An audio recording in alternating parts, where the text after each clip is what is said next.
Bonsoir à tous, je suis très heureux de vous retrouver pour ce 7-8 Sport, l'émission consacrée à l'actualité sportive dans le département. C'est parti pour le sommaire. Football, on jouait ce week-end un match en retard de Régional 3. Trappes s'est imposé de justesse 1-0 face à Rueil-Malmaison et prend la tête du championnat juste avant la trêve. Plus d'informations à suivre dans ce magazine. Nous donnerons dans quelques instants le nom du sportif yvelinois de l'année. En 2018, de nombreux athlètes se sont distingués dans le département. La rédaction de TB78 a dû trancher et le nom sera dévoilé dans ce 7-8 Sport. Enfin, retour sur les moments forts qui ont rythmé l'année 2018 dans les Yvelines. Nous reviendrons notamment sur la 76e édition du Paris-Nice ou encore la Ryder Cup 2018. La rétrospective dans quelques instants. L'actualité sportive de la semaine, c'est maintenant sur TV78.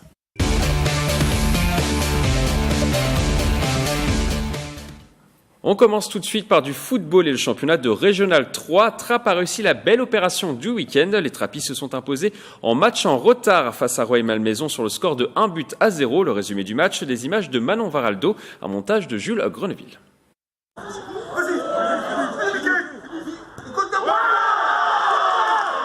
Un but qui suffit au bonheur des Trappistes ce dimanche 16 décembre en match en retard du championnat de Régional 3. Les Rouges se sont imposés dans des conditions climatiques difficiles à domicile contre Rueil-Malmaison. Score final 1-0. Sentiment de victoire logique et méritée. Même si on aurait pu se rendre le match beaucoup plus facile. On n'a pas su concrétiser nos temps forts.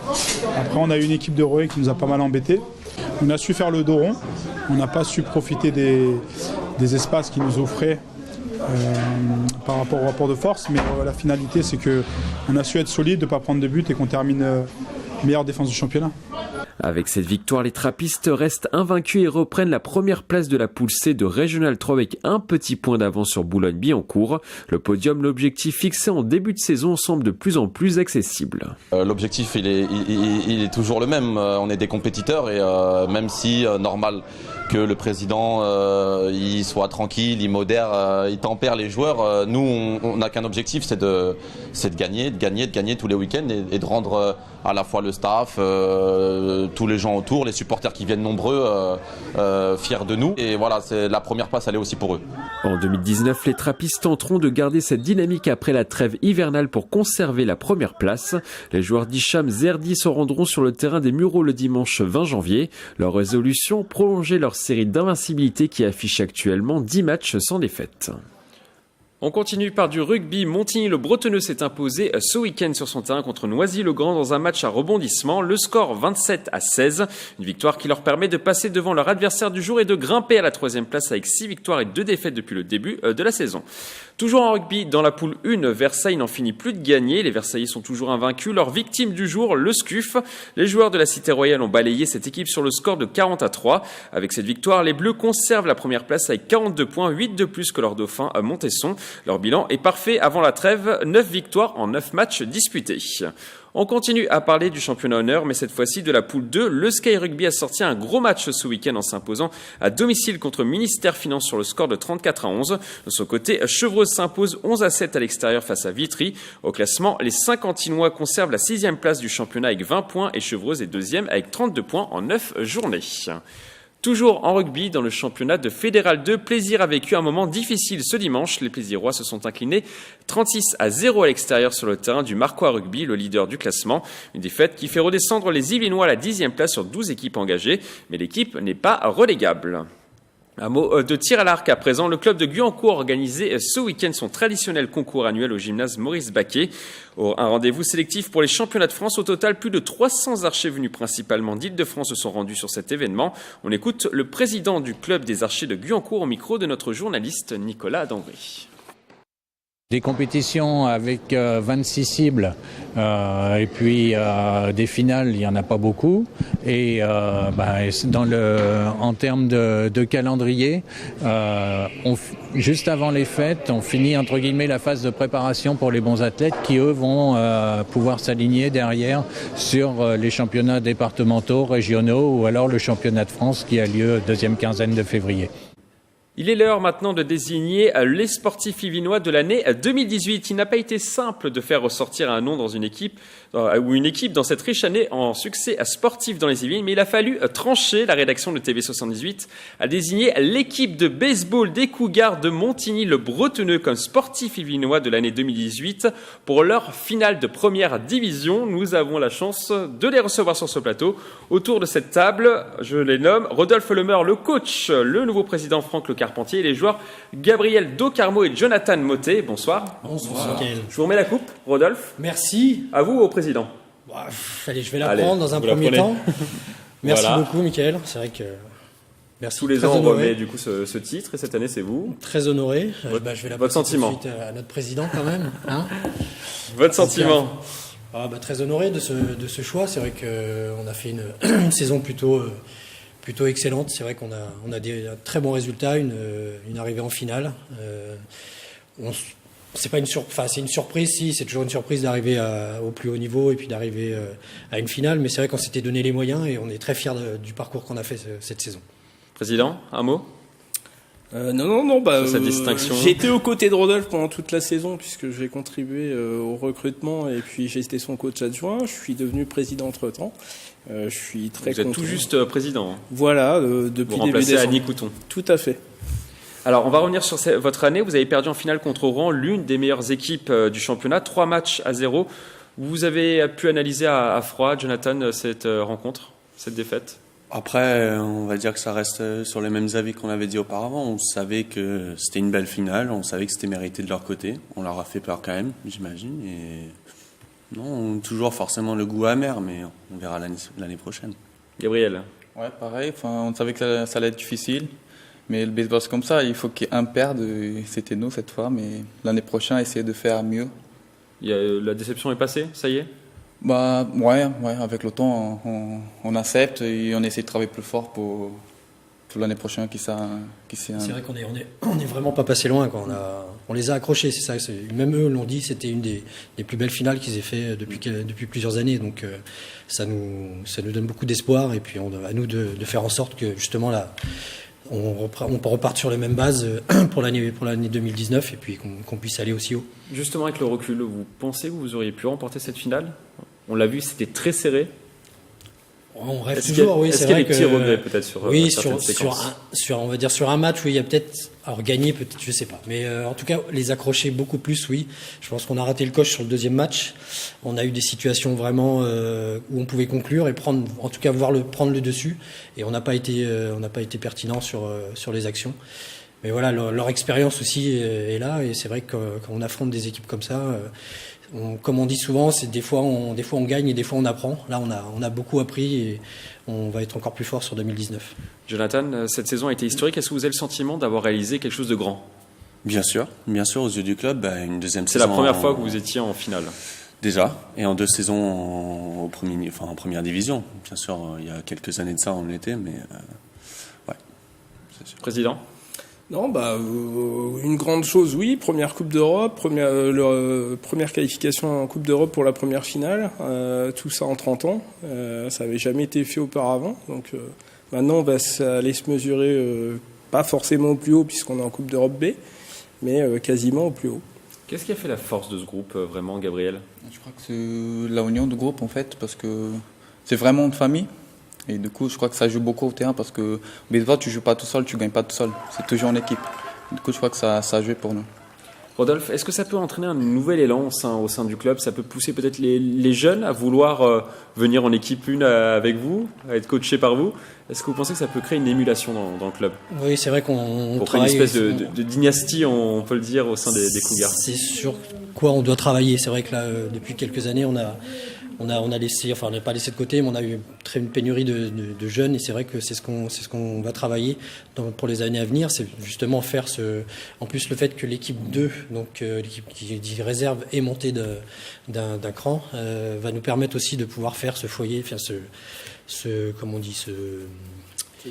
vivier, merci président, ce vivier de jeunes joueurs pour pouvoir justement les faire évoluer et pouvoir aller piocher dans cette équipe pour pouvoir les faire monter en Division 1 et renforcer justement cet esprit de famille aussi, parce qu'on aimerait vraiment que ce soit les jeunes qui viennent de chez nous qui puissent jouer dans notre équipe première. Vous parlez beaucoup de Jonathan avec les plus jeunes ? On essaye. C'est vrai que on vient un peu quand on peut avec le travail et autres, mais on essaye de passer une demi-heure un peu avant, un peu après l'entraînement, leur transmettre. C'est beaucoup plus eux qui viennent vers nous, ce qui est agréable parce que c'est quand même, ça montre leur volonté de vouloir jouer et apprendre. Alors vous avez réalisé une saison 2018 exceptionnelle. Est-ce que 2019 sera encore une plus belle saison ? On l'espère, ça dépendra essentiellement du recrutement. Est-ce qu'il est en cours, le recrutement ? Le recrutement est en cours, on a quelques pistes, on n'en parle pas trop pour le moment parce que c'est pas encore concrétisé. C'est top secret ? Non, c'est pas que ce soit top secret, c'est que le recrutement se finira en fait au 31 janvier. Donc les mutations sont pas signées, tant que c'est pas signé, on ne sait pas s'ils arrivent. Il peut y avoir des revirements ? Il peut y avoir beaucoup de revirements. Et est-ce que le coach Rodolphe a des exigences à certains postes, peut-être ? Première exigence, déjà savoir si je suis renouvelé dans le poste. C'est la première chose. Apparemment, il peut y avoir des renouvellements jusqu'au 31 janvier, on ne sait pas. On ne sait jamais. Mais non, oui, les exigences, elles sont... C'est vrai qu'on va falloir qu'on mette la barre un peu au-dessus, comme disait Franck. C'est vrai que cette année, on va faire une Coupe d'Europe B. Donc il va falloir vraiment que le recrutement soit aussi à la hauteur de ce challenge. Et puis on aimerait aussi aller gagner le challenge de France. Ça, c'est vraiment une chose qu'on aimerait faire. On l'a raté aussi l'année dernière. Donc il y a plusieurs objectifs, mais là il va falloir vraiment travailler aussi sur le recrutement pour pouvoir représenter justement fièrement au niveau de l'Europe. L'objectif, ce sera de faire forcément mieux que la saison passée. Est-ce que vous visez déjà un titre de champion de France l'année prochaine ? Toujours. Toujours ? Oui, c'est ce qu'on a en tête. C'est ce titre de champion de France. On l'a effleuré cette année. On veut aller le prendre 2019. Les joueurs aussi, Jonathan ? Ah, bien sûr. Il n'y a pas d'intérêt à faire une saison si on ne veut pas la gagner. Donc on sait ce qu'il faut faire. Gabriel ? Ouais, pareil.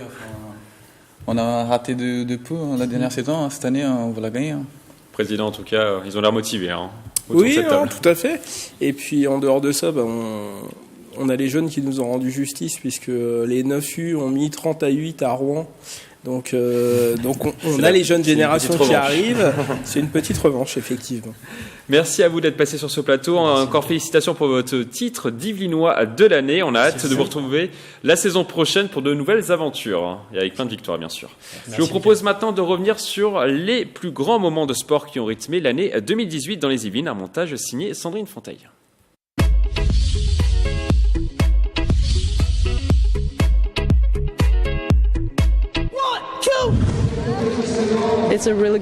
Il y avait une super ambiance. L'année dernière, nous avions gagné contre Brest. Ce match-là était très serré et nous avons une nouvelle fois bien joué ici. Et peut-être l'année prochaine encore.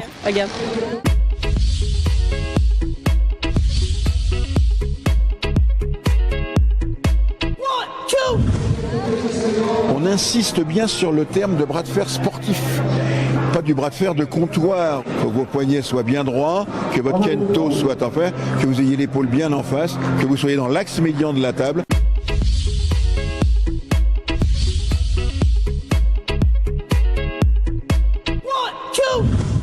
C'est un département qui est juste à côté de Paris. Paris est là et en même temps c'est la forêt, c'est la campagne. Bref, il y a tout pour pouvoir faire du vélo, le vélo des champions comme la bicyclette en famille tranquillement avec les amis.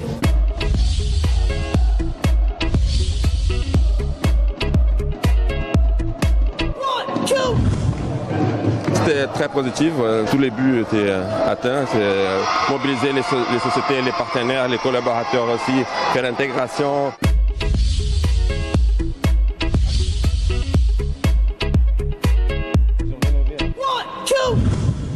On est très chanceux d'avoir eu cette wildcard en double et je suis vraiment impatient de vivre pleinement cette expérience de mon premier Roland-Garros.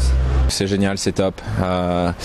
Avec Arthur, on s'y attendait pas forcément, mais c'est vraiment un super cadeau et on va essayer de se concentrer à 100% pour en tirer le meilleur.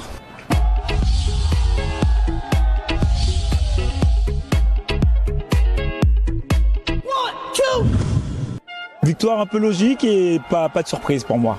Psychologiquement et physiquement, je pense qu'on est un peu mieux que Maurepas sur cette deuxième partie de saison. Donc pas surpris, disons qu'on a bien préparé notre match depuis un moment. Et puis les joueurs étaient super motivés, ils voulaient absolument la gagner.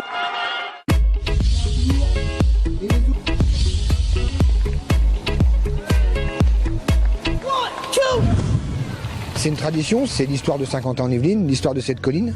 Ce site, il est à l'abandon et il n'y a que vraiment nous, notre club, qui utilisons ce site de la colline d'Elancourt. Et quand on pense qu'il va y avoir les Jeux Olympiques, je pense qu'on a mis une petite pierre à l'édifice pour que les Jeux soient ici, quoi.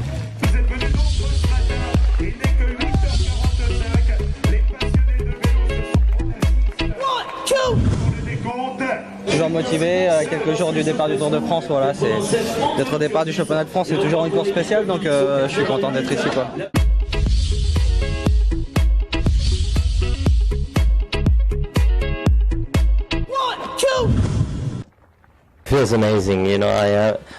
C'est génial. J'ai été proche de gagner cette année en Amérique et j'ai été ensuite à 2 coups de la victoire de Francesco Molinari à Wentworth. Quand vous êtes si proche, vous voulez vraiment cette victoire. Et c'est un sentiment incroyable de l'avoir aujourd'hui.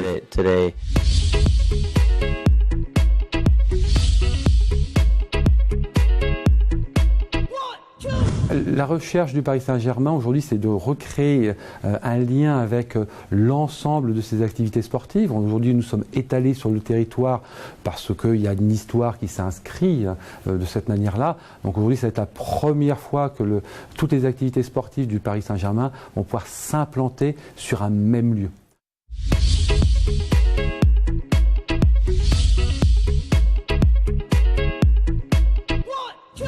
Une semaine fantastique, une grande expérience pour tous les spectateurs et puis voilà, en plus à la fin c'est l'Europe qui gagne, donc c'est génial, on peut pas rêver mieux. Vous êtes très ému? Bah oui, ça c'est la fin d'une histoire.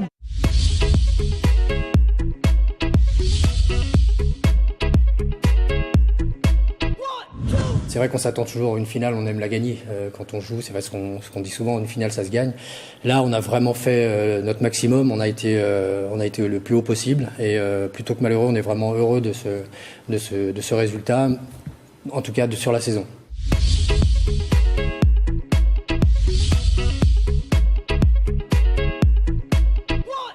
Une belle répétition d'organiser des Coupes du Monde, des Championnats du Monde chez nous en France dans cette installation. La fédération va y faire aussi ses armes en tant qu'organisateur.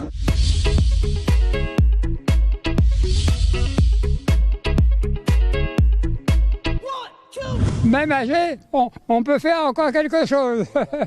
Mais il ne faut pas se laisser aller. Les jours où vous vous asseyez dans votre fauteuil et puis vous ne bougez plus, vous êtes foutu. Tandis que moi, je continue tous les jours.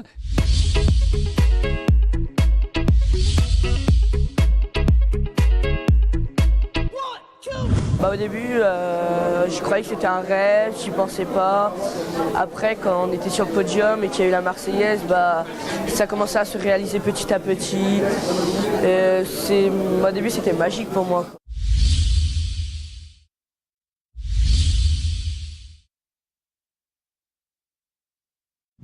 Malgré tout, il y a la défaite. Donc la défaite parce qu'on abordait ce match-là pour pouvoir le remporter. On n'a pas remporté ce match. Mais je tiens à saluer le courage, l'abnégation et le cœur que mes joueurs ont mis sur ce match. On passe maintenant à notre rubrique Agenda.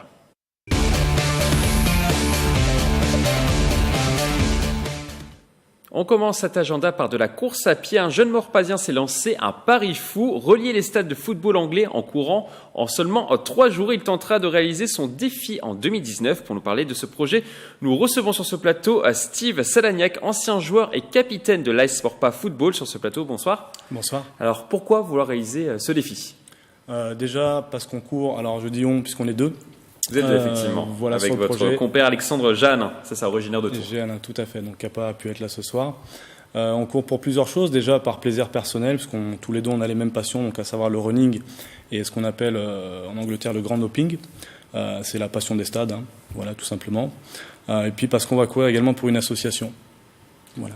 Alors pourquoi le football anglais ? Est-ce que vous êtes fan du football anglais ? Tous les deux, oui.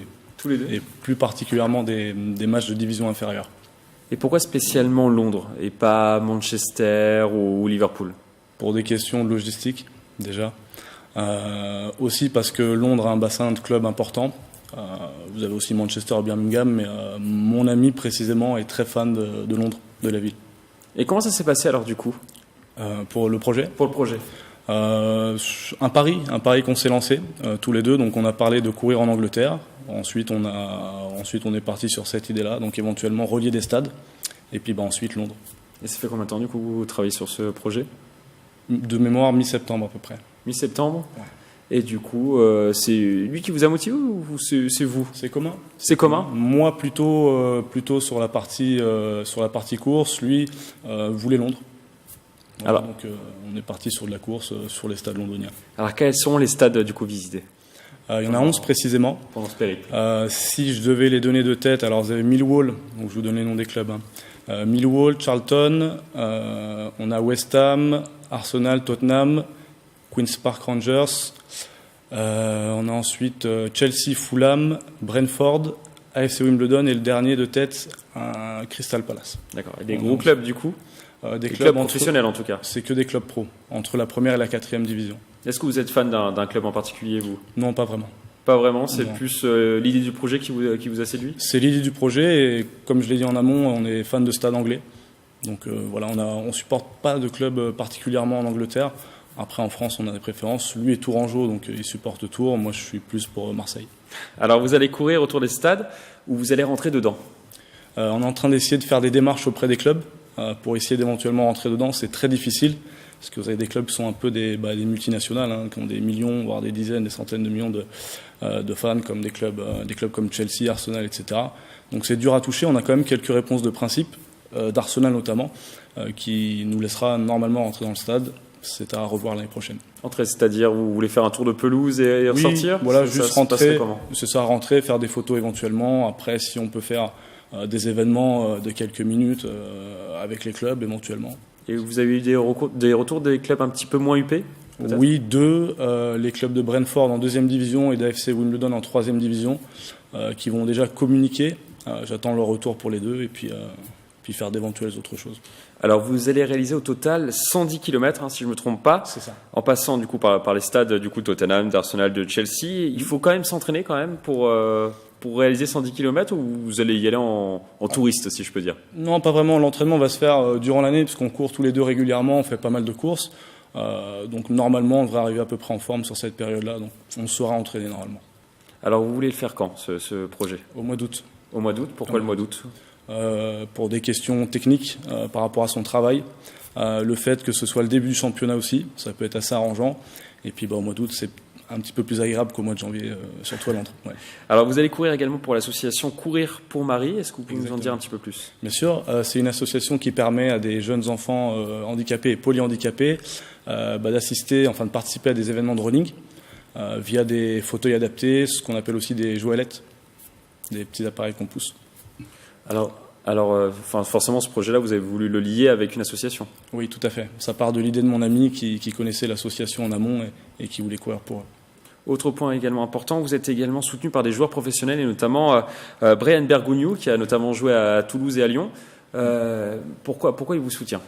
Alors, ce sont des connaissances personnelles de mon ami, donc il leur a demandé, qui leur a exposé le projet. Donc ils ont décidé de nous suivre. Il y a 3 joueurs. Donc il y a Brian Bergogneau. Le second, c'est Pascal Béranguet, donc ex-joueur aussi.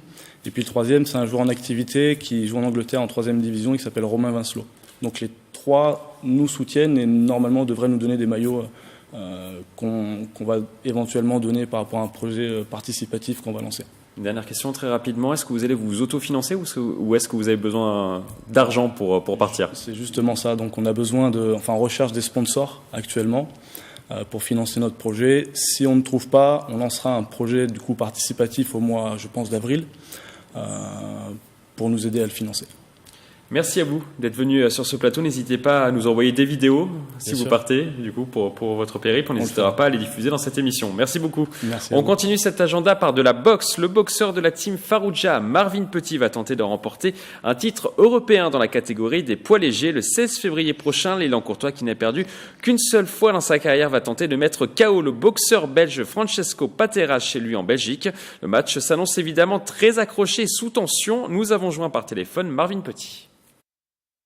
C'est un combat que j'attends depuis tout jeune, quoi. Que j'aurais jamais cru attendre, quoi. Dans ce combat, il y en a qui me disent favori, Et puis, il y en a qui me disent que ça va être un combat difficile, ça va être dur.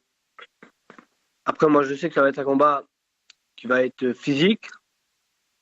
Physiquement, je serai là. J'ai toujours eu le physique. Je lâcherai rien. Et je pense que je vais lui faire très très mal. Et on termine par 3 rendez-vous sportifs qu'il ne faudra pas manquer en 2019 dans les Yvelines. Au mois de mars prochain, le départ de la 77e édition du Paris-Nice sera donné depuis les Yvelines pour la 10e fois consécutive. Le parcours sera officiellement dévoilé le 9 janvier prochain à Versailles. Selon certaines rumeurs, le départ pourrait être donné depuis la commune de Saint-Germain-en-Laye le 10 mars prochain. Le 11 mars, les coureurs devraient s'élancer depuis une petite commune du sud des Yvelines pour rejoindre le Loiret. Il y aura également du golf l'année prochaine dans les Yvelines avec l'Open de France. Le rendez-vous annuel ne sera plus organisé la dernière semaine de juin, mais au mois d'octobre, décision du Tour européen. Les meilleurs golfeurs européens devraient s'affronter du 17 au 20 octobre sur le terrible parcours de l'Albatros. On devrait voir des stars de la dernière Ryder Cup sur les greens.